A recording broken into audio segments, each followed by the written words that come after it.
In this film, I will take you back to the beginning of World War II, when the Germans launched a vicious attack on the Netherlands in May 1940. The film focuses on the eventful days whereby the country prepares for war. Rotterdam is bombed to the ground, the Dutch government capitulates, and the Germans take over the control of the country. In the course of 1939, it became apparent that the Netherlands would most likely not be able to stay neutral in a potential new world war like it did during World War I. Preparations were therefore made to defend the country. Here we see a train being prepared to become an army hospital train.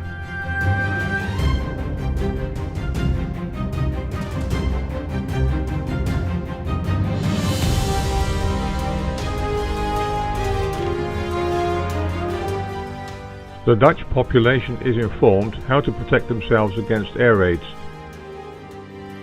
Important buildings are protected with sandbags.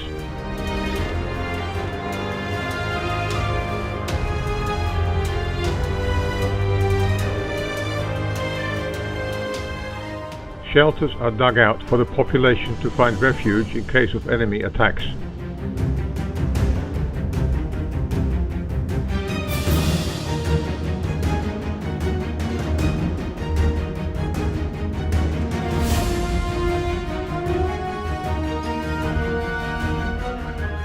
On the 28th of August 1939, the general mobilization was announced by the Dutch government. Women take over the jobs of the recruited men.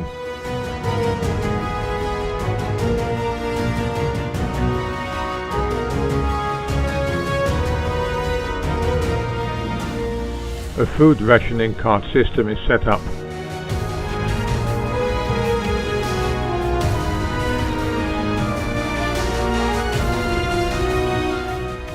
Ships are requisitioned for troop and military goods transport.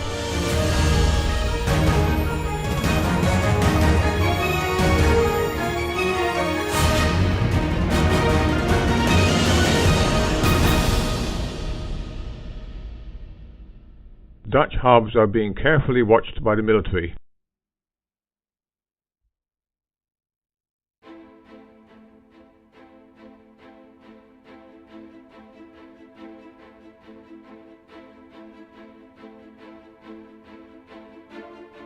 And the Navy actively patrols the Dutch coast.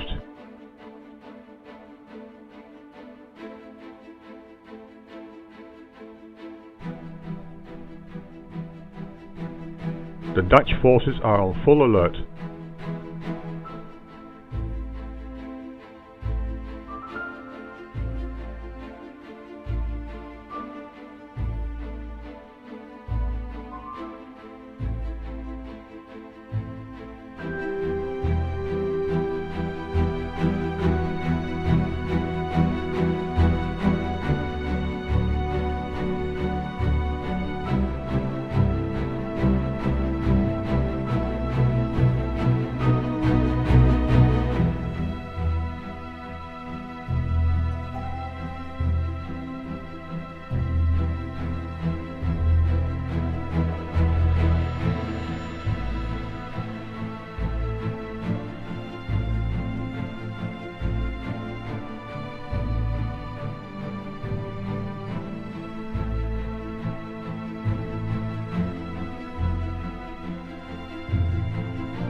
On the 10th of May 1940, the German army crossed the border with the Netherlands.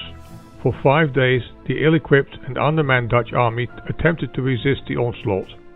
Der holländische Soldat leistete überall harten Widerstand. Dem deutschen Ansturm allerdings war auch er nicht gewachsen.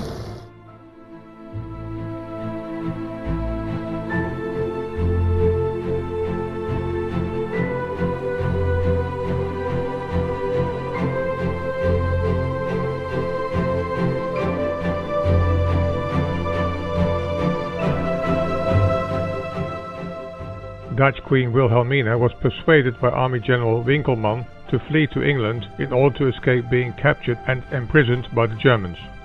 On the 12th of May, the royal family, comprising of Queen Wilhelmina, her daughter Juliana, with husband Prince Bernhard and their 2 children, Beatrix and Margriet, left the harbour of Eemuiden on the HMS Heerwaard, aged 93, to Harwich. It is claimed that Wilhelmina was not aware of the fact that the ship was heading for England.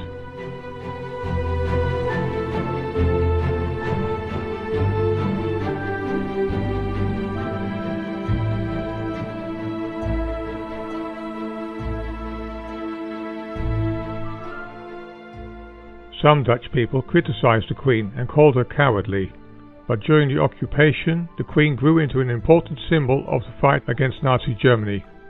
Her broadcast via Radio Oranje from London contributed to keeping morale high among the Dutch population. Till this day, part of the Dutch population still considers Wilhelmina to have acted in a cowardly fashion by choosing to flee.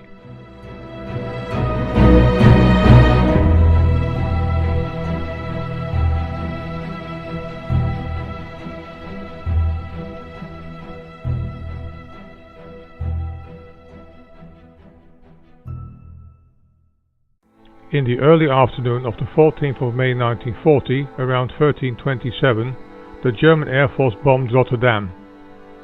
90 Heinkel 11 bombers of the Kampfgeschwader 54 Totenkopf KG 54 squadron participated in the attack. Between 800 and 1400 residents of Rotterdam perished, and about 80% of the old city centre was totally destroyed. No less than 78,000 people became homeless.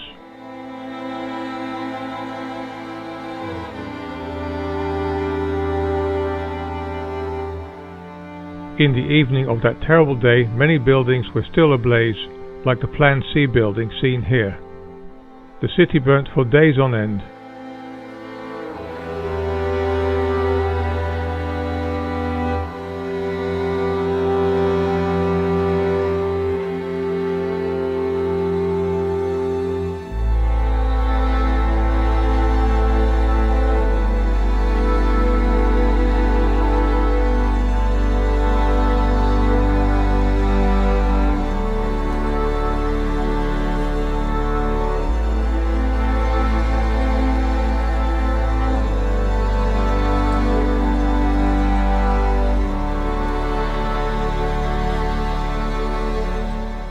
After the Germans threatened to also bomb other major Dutch cities like Utrecht and Amsterdam and posed an ultimatum, the Dutch government capitulated a day later.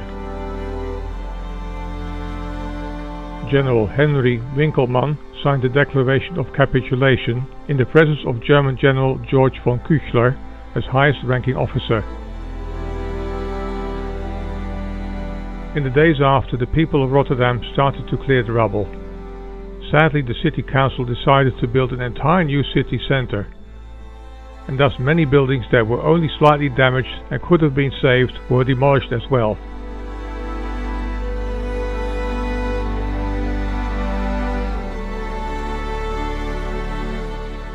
What remained was a barren landscape, as can be seen here. The only building more or less still standing was the Laurenskerk.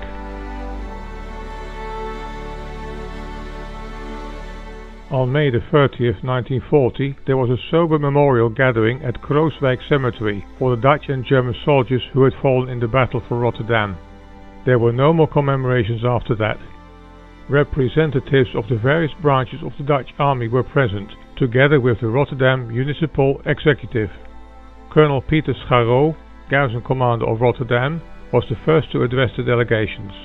Oberleutnant Ranneft represented the German army, which was present with a detachment. The graves were marked with simple white wooden crosses bearing the name and army unit of the deceased. The joint memorial by both armies is remarkable, to say the least. A memorial was erected, as can be seen here.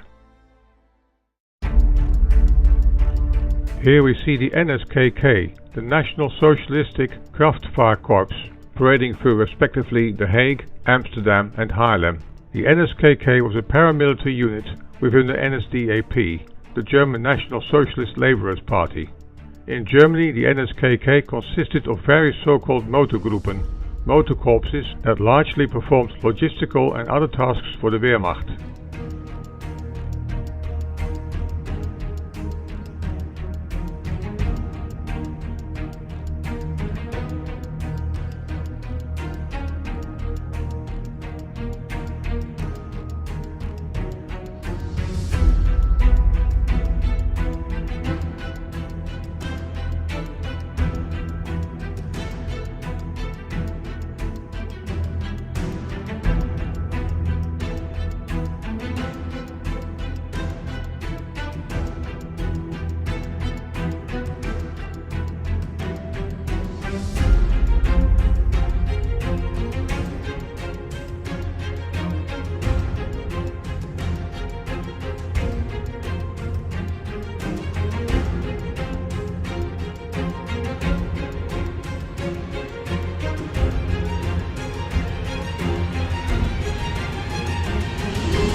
On the 29th of May 1940, the government of the Netherlands was officially transferred from the Wehrmacht military commander of Belgium and the Netherlands, General Alexander von Falkenhausen, to the Austrian-born Arthur Seyss-Inquart.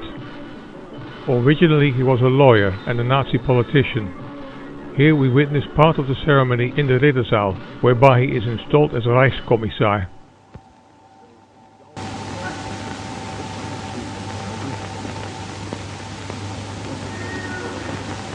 Auf Befehl des Führers und obersten Befehlshabers der Wehrmacht übergebe ich mit dieser Stunde die militärischen Hoheitsrechte an den General der Flieger Christiansen als dem deutschen Wehrmachtsbefehlshaber in den Niederlanden. Und die vollziehende Gewalt auf dem zivilen Gebiet an den Herrn Reichsminister Seyss-Inquart als den Reichskommissar für die besetzten Gebiete in den Niederlanden. In dieser Stunde geht die oberste Regierungsgewalt im zivilen Bereich in den Niederlanden nach dem Willen des Führers von Ihnen, Herr General Falkenhausen, auf mich über. Und wenn auch die toten Kämpfer unserer Wehrmacht in der niederländischen Erde liegen, so beherrscht unsere Herzen keine Feindschaft. Auch das niederländische Volk hat aus einem geschichtlichen Irrtum heraus seinen Blutzoll gezahlt. Die niederländischen Soldaten haben sich im Kampf gut geschlagen.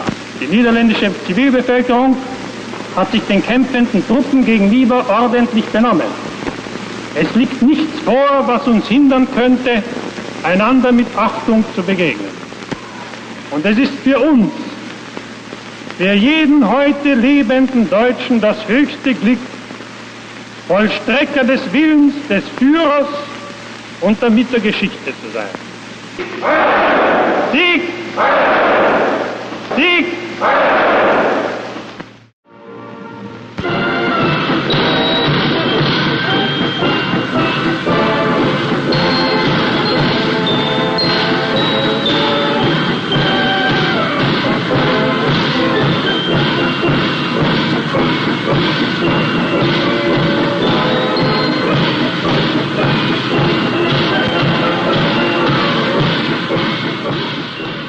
On the 15th of July 1940, the so-called Opbouwdienst began its task of redeveloping the country.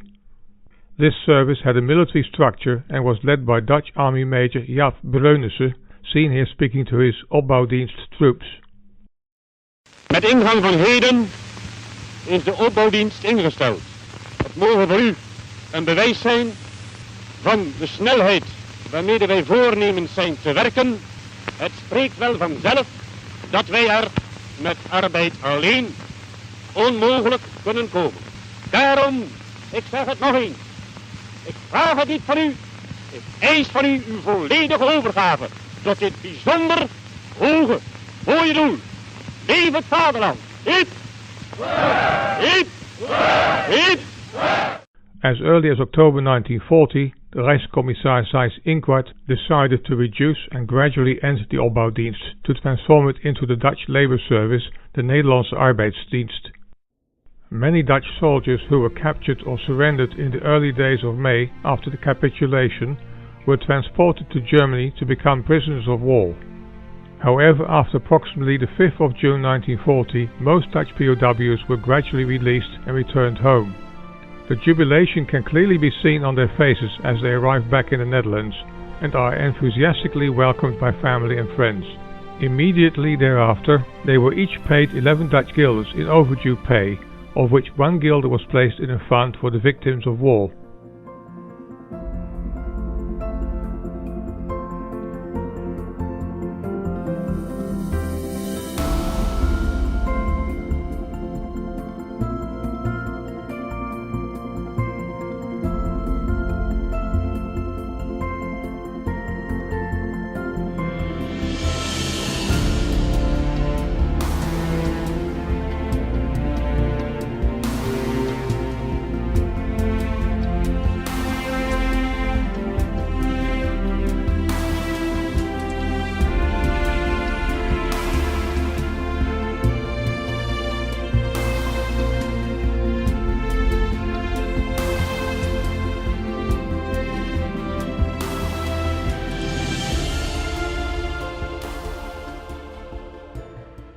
In the months after the initial occupation of the Netherlands by the Germans, daily life gradually returns to a state of more or less normality.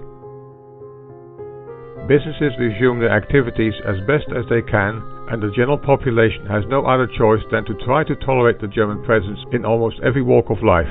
However, underground resistance starts to become more organized. This will be addressed in following episodes in my series about World War II in the Netherlands.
Social life starts to pick up as well, as the Dutch population tries to regain the typical Dutch coziness, called gezelligheid, of the pre-war era.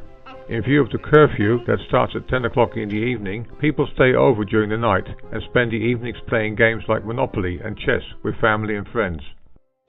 Om de gastvrouw geen extra distributiemoeilijkheden te bezorgen, brengen de gasten hun eigen rantsoen mee. 10 uur. De straten zijn verlaten, maar binnen heerst gezelligheid. 1, 3, 4, 5. Brand in de Schouwburg. Brand in de Schouwburg. Kost je geld. Ja. Betalen. 4. 1, 2, 3, 4. 1, 2, 3. En ik heb bam. Oh zo. Waarde is? De waarde van deze driehoek kan jij met je hele familie niet opbrengen. Zeg vader. Speel. Driestand. Dubbel. Blank. En ik heb je vastgezet. Vastgezet? Wat vastgezet? En ik heb nog een vluchtveld. Hier. TV was not in existence during World War II, and listening to the radio was banned by the Germans later on during the war. Welterusten. Matsen. Wat rusten hè? Pizza Matsen jongens.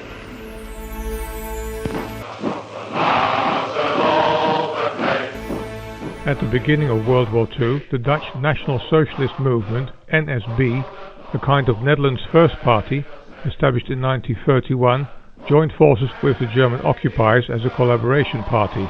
Its leader, engineer Anton Mussert, was in the assumption that he could politically run the country as part of the new Third Reich. During World War II, around 1943, over 101,000 people were members of this authoritarian, anti-democratic movement. In the course of World War II, the NSB became more radical, fascist and anti-Semitic. For decades, the stigma of NSB members having been in the wrong, in Dutch, fout, during the war persisted.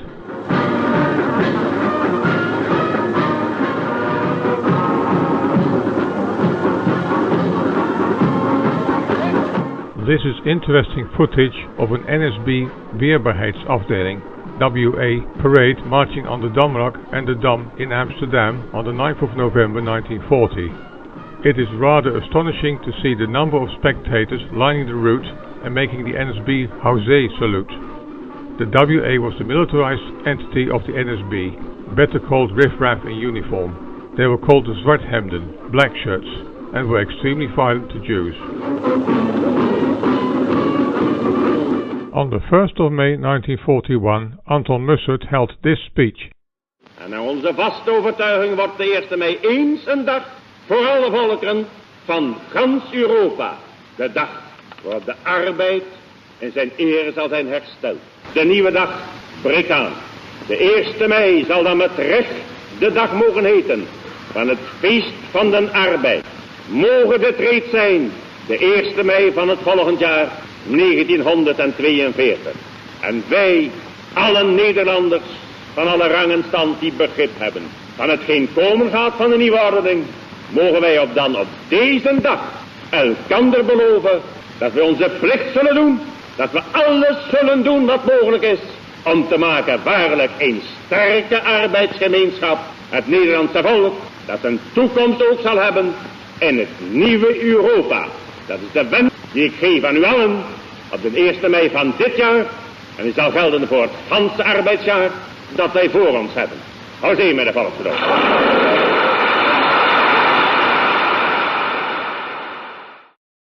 Part 1 of our series about the Netherlands in wartime ends here.